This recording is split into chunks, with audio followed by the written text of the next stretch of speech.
আসসালামু আলাইকুম। এই যে দেখেন আমার ছাদ বাগানে কি সুন্দর লাউ আর মাচা দিয়ে বাগান করেছি।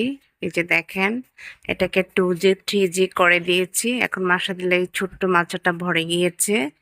এখন অপেক্ষার পালা যে কখন ফল ধরবে। ফুল আসা শুরু করেছে।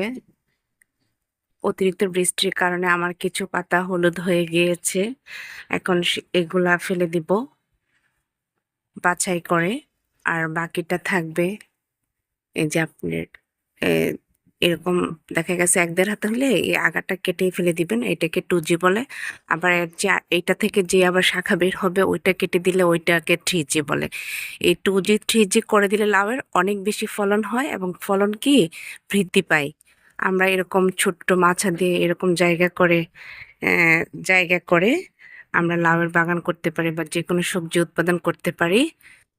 যদি ছাদে সবজি চাষ করি পুষ্টি পাবো ১২ মাস।